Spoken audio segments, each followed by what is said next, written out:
నమస్తే, welcome to our channel. YCP అధినేత YS Jaganmohan Reddy తీసుకున్నటువంటి నిర్ణయం, మరి నిన్న సర్వసభ్య సమావేశంలో ఆయన చేసినటువంటి కామెంట్స్ ప్రస్తుతం ఆ పార్టీలో పెను దుమారాన్ని లేపుతున్నాయి. అవసరమైతే 11 మంది ఎమ్మెల్యేలు రాజీనామా చేద్దాం, ప్రతిపక్ష హోదా ఇవ్వట్లేదు అంటూ జగన్మోహన్ రెడ్డి చేసినటువంటి కామెంట్స్. మరోపక్క చూసుకున్నట్లయితే కడప ఎంపీగా పోటీ చేస్తానంటూ జగన్మోహన్ రెడ్డి చేస్తున్నటువంటి కామెంట్స్. వైఎస్ అవినాష్ రెడ్డి పరిస్థితి ఏం కానుంది?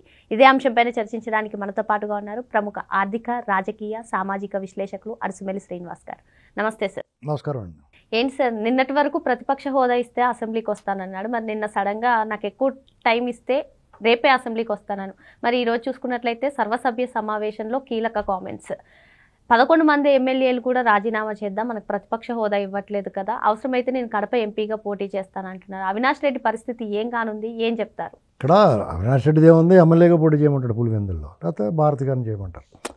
ఇక్కడ అధికారం లేనప్పుడు నాకెందుకు లేని ఆవిడ రాకపోవచ్చు.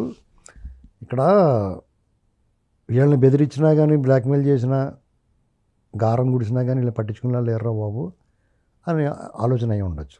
అతనికి దిక్కు తోచకుండా అయోమయంగా ఉన్న పరిస్థితి.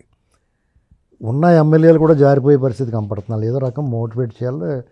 అందులో చాలా వరకు అతను డబ్బులు ఇచ్చి అతను ఎలాగ ఆలోచిస్తున్నాడంటే, మీరంతా నిమిత్త మాత్రులు, నామమాత్రులు, కర్త కర్మక్రియ నేనే. మీకు డబ్బులు ఇచ్చాను, సీట్ ఇచ్చాను, నా ఫోటోతో మీరు గెలిచారు, అంతే. గెలిచింది ఇప్పుడు గెలిచినా అప్పుడు గెలిచినా, కాబట్టి నేను చెప్పినట్టు చేయాల్సిందే అనేటువంటిది ఒకటి ఉంది. అయితే వాళ్ళలో ఎంతమంది ఇతని మాట వింటారు, లేకపోతే ఇతను చెప్పిన దాన్ని కాదని ఎంతమంది పోతారంటే చూడాలి.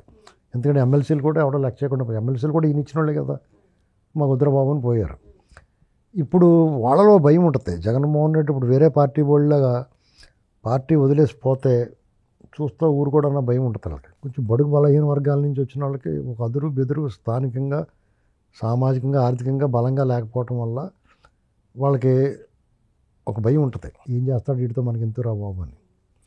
అలాంటి పరిస్థితుల్లో ఉన్నప్పుడు వాళ్ళు ఆడిందాట పాడింది పాట కింద సాగుతూ ఉంటుంది. ఇక ఇప్పుడు మీరు అడిగిన ప్రకారం అతను అందరూ రాజీనామా చేస్తే, ఇతను ఎంపీగా పోటీ చేయాలనుకున్నప్పుడు అందరూ రాజీనామా చేయడం ఎందుకు? ఇతను ఒక్కడు ఎమ్మెల్యే రాజీనామా చేయకుండా అవినాష్ రెడ్డి చేత రాజీనామా చేయించి తను ఎంపీగా పోటీ చేసి గెలిస్తే అప్పుడు ఇది వదులుకోవాలి. ఒకవేళ ఇది వదులుకొని అక్కడ పోటీ చేయడం కూడా అక్కడ కూడా ఓడిపోవడంకో, మళ్ళీ ఓడిపోవడానికి ఎంపీ కింద, కడప ఎంపీ కింద రెండు పోతాయి కదా, రెండుకి చెడ్డ రావడవుతాడు. కాబట్టి ఇది మొన్నున్న సానుకూలత కూడా అక్కడ ఉండదు అతనికి ఇప్పుడు. ఎందుకంటే పులివెందులు జడ్పీటీసీ పోయిన తర్వాత స్వయంగా జగన్మోహన్ రెడ్డిని కూడా ఒక ఓడించాలన్న కసి ప్రతిపక్షాల్లో ఉంటుంది, అతను వేరే పక్షాల్లో ఉంటుంది. గట్టిగా పనిచేస్తారు. ఈ పార్టీ కూటమి అధికారంలో ఉంది, ఇంకా 3.5 ఏళ్ళ పైన ఉంటుంది. పబ్లిక్ కూడా ఎందుకు కూటమితో వైరం, జగన్మోహన్ రెడ్డి నమ్ముకుంటే ఏమవుతుంది, సభలకు కూడా వెళ్తాను. గెలిచినా కానీ మనం ఇప్పుడు ఎమ్మెల్యేగా గెలిపించినా కానీ సభలోకి వెళ్ళదు, మన సమస్య ఏం అడగలేదు. ఎందుకు వచ్చిన కూడా అనవసరంగా ఇతను గెలిపించి మళ్ళీ వాళ్ళ కోపం తెప్పించడం ఎందుకు అనుకుంటారు డెఫినెట్గా. కాబట్టి ఇతను రాజీనామా చేసి మళ్ళీ పోటీ చేయడం అనేటువంటిది విఫల ప్రయత్నం అవుద్దండి. ఆ ప్రయత్నం చేయకూడదు అసలు. ఇప్పుడు అతను ఏం చేయాలంటే సభకి వెళ్ళటమే. సభకి వెళ్ళటం వల్ల ఏమవుద్దంటే, ఒకవేళ నిజంగా అతను హ్యూమిలేట్ చేశారనుకోండి, వాళ్ళు చేయరు మామూలుగా. ఒకవేళ ఏమన్నా చేస్తే అప్పుడు వస్తుంది ఎంతో కొంత ఇతను సాఫ్ట్ కార్నర్. ఇప్పుడు ఇతను సభలోకి వెళ్ళి అవమానపడాలని చాలామంది చూస్తున్నారు.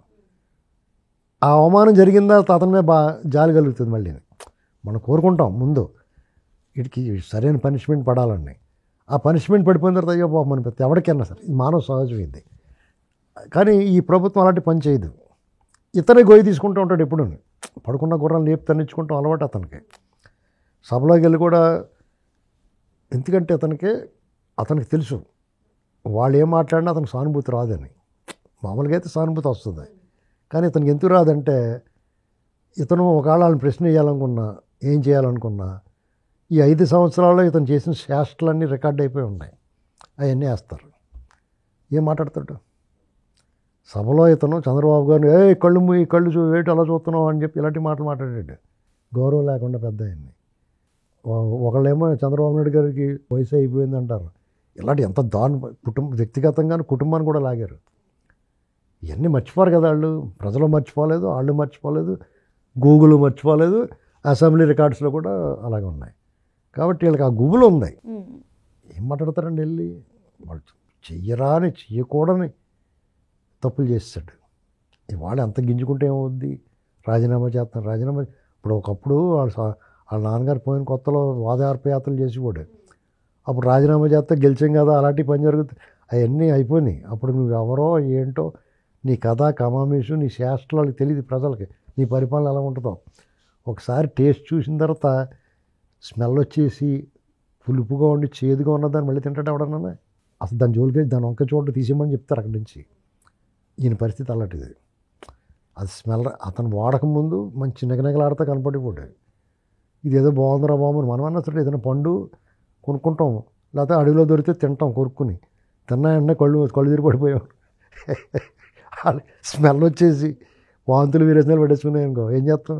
ఇక వద్దురా బాబు మళ్ళీ దాని జోలికి వెళ్ళాం కదా. ఇతనికి అలాగే.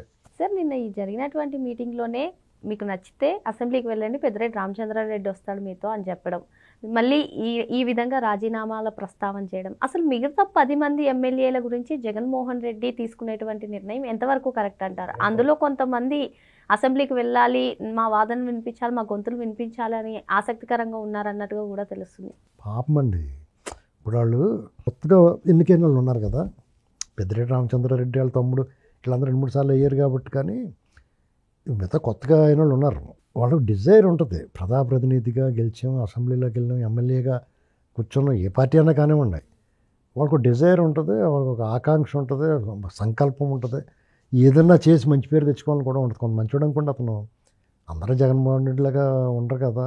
అంటే జగన్ పార్టీలో ఉన్నవాడు సాధారణంగా అందరూ అలాంటి ఉంటారు. ఒకవేళ కొంచెం మంచి బుద్ధి కూడా ఉంటుంది, ప్రజలకు ఎదురు చేయాలనుకుంటారు కదా. వాళ్ళు శాశ్వతంగా మనకు పేరు ఉండాలి, ప్రజలకి ఏమైనా చేయాలి, మన బాధ్యత ఉండి ఏదో మూల ఉన్నప్పుడు అవన్నీ ఇతను చిదిమేస్తున్నాడు. అది కరెక్ట్ కాదు. ఇతను ఎంపీగా పోటీ చేయాలంటే అతను ఒకటి రాజీనామా చేసి చేయొచ్చు, లేదా పెద్దిరెడ్డి గారిని నాయకత్వం వహించమని పంపించవచ్చు. ఇప్పుడు ఇతను అసంబద్ధంగా ఉంది వాదన.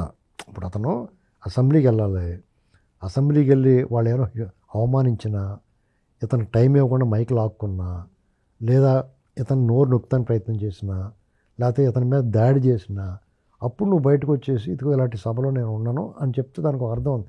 చంద్రబాబు నాయుడు గారు అలా చేశారు. ఇప్పుడు చంద్రబాబు నాయుడు గారు రాలేదా, అతను అసెంబ్లీకి ఎగ్గొట్టలేదా, ఇలాంటి మాటలు మాట్లాడుతున్నారు. అతనితో పోల్చుకోకూడదు. చంద్రబాబు నాయుడు గారితో జగన్మోహన్ రెడ్డి అసలు పోల్చుకోకూడదు. ఎందుకంటే ఆయనకి నీకు నక్కకి నాగలోకి అనుకున్నంత తేడా ఉంది.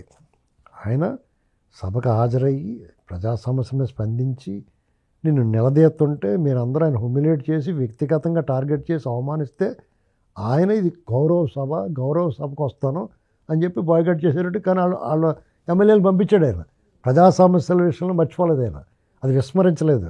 నువ్వేం చేస్తున్నావు? 15 మాసాలు అయింది, నువ్వు వచ్చి ఏం మాట్లాడుతున్నావు? రోడ్డు మీద మాట్లాడుతున్నావు, రప్ప అంటున్నావు. మెడికల్ కాలేజీలకి ఏదో చేస్తున్నావు. ఏమవుద్ది? పోలీసు వాళ్ళకి చిరాకు వచ్చి ముడ్డు పగలు కొడితే వాళ్ళు తన్నులు తింటారు అనవసరంగా, వాళ్ళ మీద కేసులు పడతాయి. ఏంటండి పీపీపీ విధానం? ప్రైవేట్కి పీపీపీకి తేడా తెలియకుండా మీరు ఉద్యమాలు చేస్తున్నారు. ఆ ఉద్యమానికి ఒక విధానం ఉండాలా, దానికి ఒక లక్ష్యం ఉండాలా, దానికి యాప్ట్ ఉండాలా. ఇది ఈ ఉద్యమం వాళ్ళ ప్రభుత్వం తప్పు చేస్తుంది అనేటువంటి భావన ప్రజల్లో కలగాలి. అసలు మామూలుగానే ఎమోషన్ ఉండదు మన ఆంధ్ర వాళ్ళకి. అలాంటిది నువ్వు ఇలాంటివి చెప్తే ఏముంటుంది? కాబట్టి జగన్మోహన్ రెడ్డి ఏ వేషాలు వేసినా వీళ్ళకేమో సిట్టో పక్క నుంచి ఆ దూకుడు మద్యం స్కామ్ మీద పడిపోతుంది. వాళ్ళకి ఈడీ వాళ్ళు కూడా వచ్చి దిగేశారు. వాళ్ళు మరి రాజస్థాన్, ఉత్తరప్రదేశ్ నుంచి గట్రా దిగేశారు వాళ్ళంతా. ఇవన్నీ మరి కొంచెం ఇబ్బంది ఉంటుంది అతనికి. ఉక్కిరి బిక్కిరి అయిపోతాం అన్నాడు. తాడేపల్లి ఆ ప్యాలెస్లో కూర్చుని వాళ్ళందరూ మీటింగ్లో పెట్టుకుంటున్నారు. అందరూ లోపలికి వెళ్ళిపోతే అలాగే, అందరూ ఒకేసారి వెళ్ళిపోతే అలాగని కూడా ఆలోచిస్తున్నారు. చాలామంది బుక్ అయిపోయి ఉన్నారు అందులో. ఆ ఇంట్లో ఆవిడ పేరు కూడా వినపడుతుంది, వాళ్ళ భార్య గారి పేరు కూడా వినపడుతుంది. మరి ఎంతవరకు ఆవిడ ఇన్వాల్వ్మెంట్ ఉందో చూడాలి. మరో అంశంతో మళ్ళీ కలుద్దాం. Thank you sir.